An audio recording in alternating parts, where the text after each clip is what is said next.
to, are you asking your wife to save you from yourself? Are you asking her to save you from your uncertainty, from your fear of being alone, from your boredom of not being entertained? Hey brother, welcome back to the Happy Man Coaching channel. I'm your Happy Man coach, Charlie McKeever, and in this video, I want to talk about all the different ways that we want other people to save us.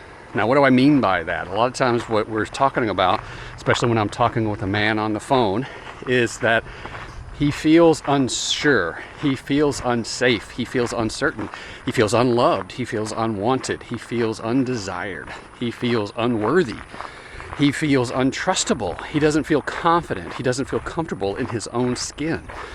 He's got an existential question about who he is. He doesn't know who he is anymore. He's compromised himself so much in a bunch of little micro ways in order to please his wife, in order to please his boss, in order to please his family and his kids and his friends, and even strangers on the street that he doesn't even know and probably won't even see again. He's compromised himself. He's eroded himself to the point that he doesn't know who he is anymore. He doesn't know what's important to him. He doesn't know what he wants. And if he does know what he wants, he's afraid to say it. He's afraid to own it. He's afraid to admit it, to say it out loud, to even, a lot of times, even think about it. If he even thinks about what he wants, he feels his heart rate increase. He feels tightness in his chest. He feels butterflies in his stomach, right? He feels unsafe, unsettled. He feels like something's bad is going to happen, that he is bad, that he's being bad by even thinking about these things. And so a lot of times he wants someone else to save him, to rescue him, right? To be his savior.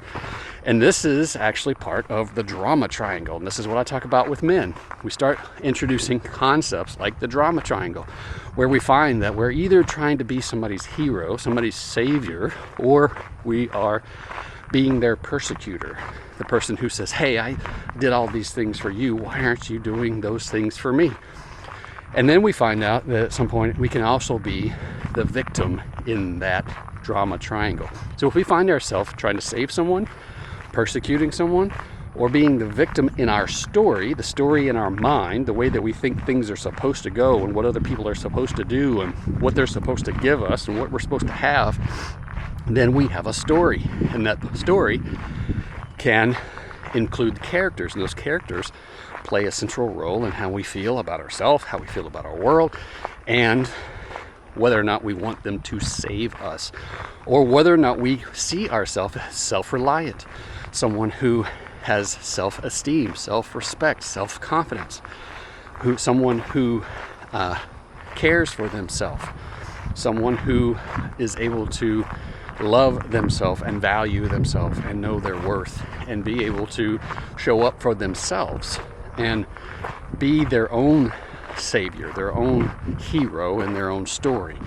And so a lot of times what I do is I talk with men, I listen to what they're saying, I hear their words, I hear their pain, and we talk about, I ask questions for clarification so that they can hear themselves, so they can go into their mind and figure out what they think about something. Because once you start asking questions, they actually start having thoughts about their thoughts. They're no longer intertwined with those thoughts. They're no longer identified with those thoughts. They're able to separate themselves from those thoughts and be able to be like, you know what? I never considered that before. I never thought about that before. And then when they reconcile that, they think they have thoughts about their thoughts, they figure out what they think about it, what they believe, what's important to them, who they want to be, how they want to show up, what they want to experience. Then they start getting the clarity that they need in order to make decisions in their life. And sometimes they have to make decisions that are contrary to how they've lived in the past, but that's okay, right? Because we don't want to continue to do the same thing and experience the same thing over and over again. That is clearly the definition of insanity. You've heard it before, but think about the words. Doing the same thing and expecting a different result is insane.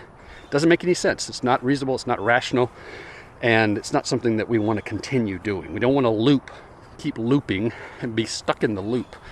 So at some point we have to stop waiting for other people to save us. Now, that doesn't mean we have to cut those people out of our life, that we have to be disconnected, distant, cold, aloof.